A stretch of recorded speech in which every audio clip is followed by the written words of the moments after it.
Smart চাষি কৃষক ভাই বন্ধুরা, আজকে আসলে আপনাদেরকে সম্পূর্ণ দেখাবো যে কীভাবে আমরা আসলে কৃষককে সরজমিনে সার্ভিস দিয়ে থাকি।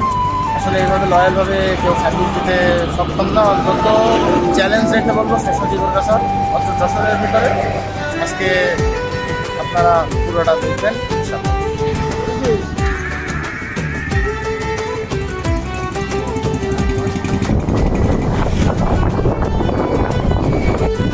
আচ্ছা, তাহলে আজকে আমরা কোথায় যাচ্ছি?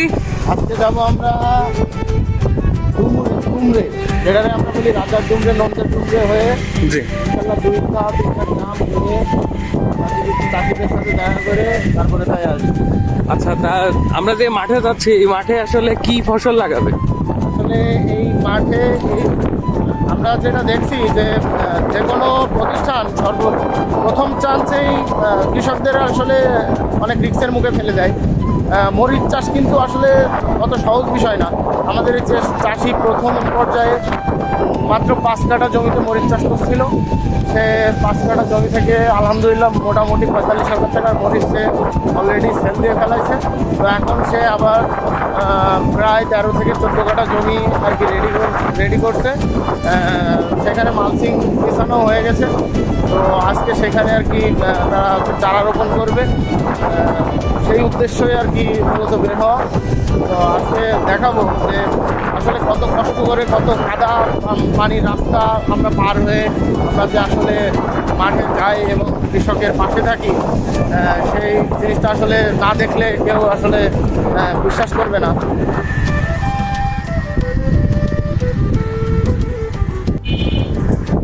আমরা কিন্তু সরাসরি হোম ডেলিভারি দিচ্ছি, এটা আমাদের নিজস্ব ভ্যান। আপনারা সাক্ষাৎ ভিতরগাছা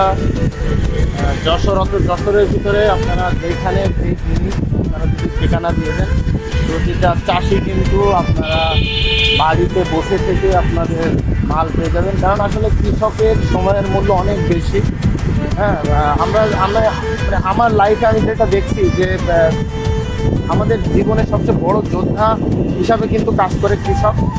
কিন্তু দিন শেষে আসলে আমরা কৃষকের মূল্য দিই না। যারা এসি রুমে বসে বাতেলাবাজি করে তারা কিন্তু কৃষকদেরকে মূল্যায়ন করে না। কিন্তু দিন শেষে কৃষক যদি ফসল উৎপাদন না করে তাহলে কিন্তু আসলে পেটে ভাত যায় না। এখন মরিচের বাজার 300 টাকা, এখন তাদের টনক নড়ে যে মরিচের বাজার এত কেন। আসলে এই মরিচ উৎপাদন করতে কৃষকদের যে কত ঘাম ছড়াইতে হয় এই জিনিসটা সম্পর্কে মানুষ আসলে অবগত নয়। আমি বারবারই বলবো যে আপনারা আসুন, দেখুন, এই জিনিস সম্পর্কে জানুন, তারপরে আপনারা বুঝবেন যে আসলে একটা ফসলের কেজি বাজার মূল্য আসলে কত হওয়া উচিত। তবে আমরাও যে ভোক্তার বিপক্ষে তা নয়, আমরা আসলে সবাই চাই যে একটি মনিটরিং বাজার ব্যবস্থাপনা, যেখানে কৃষকও লাভবান হবে এবং ভোক্তারাও লাভবান হবে। আসলে মরিচের কেজি আমার যতদূর ধারণার মধ্যে 100-150 বা 70-80 অ্যাভারেজ এরকম থাকলেও কৃষক অনেক লাভবান হবে এবং ভোক্তারাও লাভ মানে মোটামুটি তাদের রিজনেবল প্রাইসের ভিতরে থাকবে। তো যাই হোক, চলুন আজকে সব কিছুই দেখাবো কীভাবে আমরা আসলে কার্যক্রমগুলো চালিয়ে থাকি।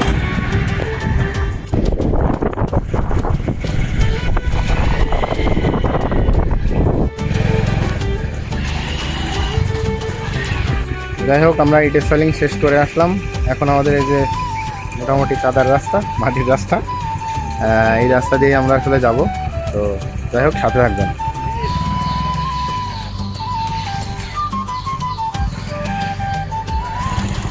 আসলে আমরা যে সকল প্রতিষ্ঠানের মহাজনরা মনে করি অফিসে বসে থেকে সব সার্ভিস দেওয়া সম্ভব, আসলে সব সার্ভিস দেওয়া সম্ভব না। এভাবে কষ্ট করে সার্ভিস দিতে হয়।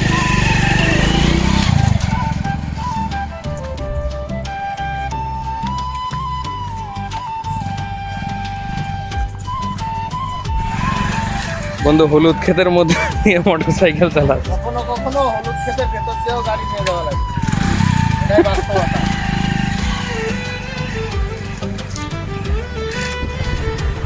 তার মানে এই রাস্তার জন্য আমরা এতদূর ঘুরলাম। শর্টকাটে হয়েছে? ও, এটা আরো লং। ও আচ্ছা আচ্ছা।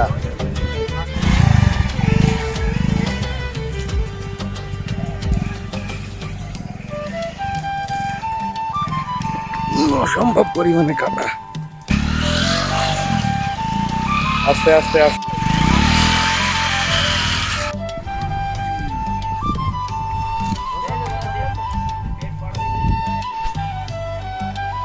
অবশেষে আমাদের বড় ভাইয়ের জমিতে আমরা চলে আসছি।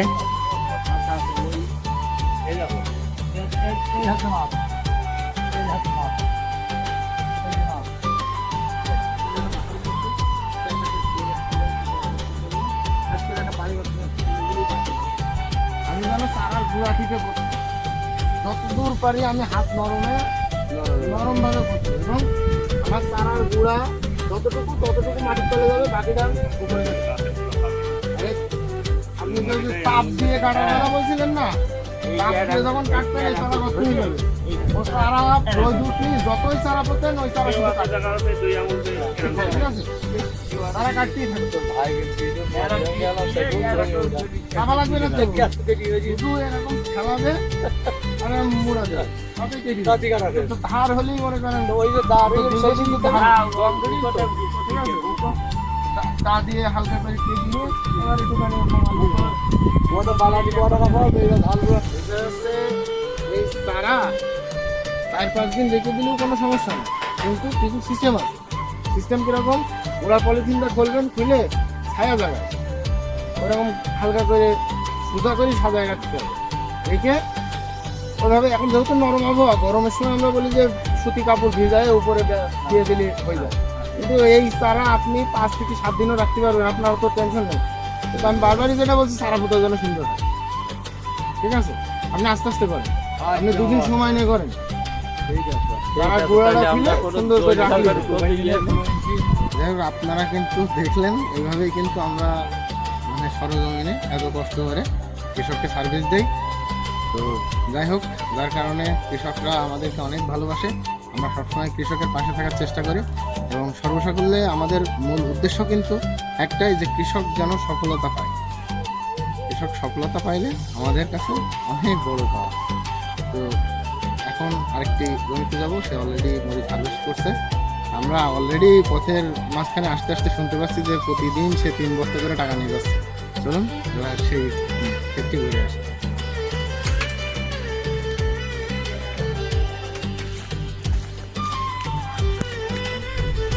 আস্তে আস্তে তো শুনলাম যে প্রতিদিন নাকি 3 বস্তা করে টাকা নিয়ে যাচ্ছে। জি জি জি, আসছে। আপনি কি সন্তুষ্ট? খুশি ইনশাল্লাহ, মাশাআল্লাহ। হ্যাঁ, আল্লাহ কিন্তু প্রচুর দিয়েছে ভাই, এখনো মানে যে হ্যাঁ। পরিমাণে ফুল, শুকরিয়া একটু যদি লক্ষ্য করি আসলে মানে ফুল আর ফলের শেষ নেই। পরবর্তী জালি আবারও যদি আমরা এরকম 250-র উপরে রেট পাই, তো মোটামুটি ভাই আলহামদুলিল্লাহ। ভাই খুশি তো? খুশি। দেখ, আসলে আন্তরিকভাবে দুঃখিত যে আমরা সারাদিন এত পরিমাণে ফোন রিসিভ করছি এবং এত পরিমাণে দৌড়ানোর ভিতরে আছি যে ফোনের চার্জ একেবারেই শেষ, যার কারণে আমরা ব্লগ এখানেই শেষ করতে বাধ্য হচ্ছি। এখনো কিন্তু আমাদের 3টা থেকে 4টা প্লটে ঘোরা বাকি আছে।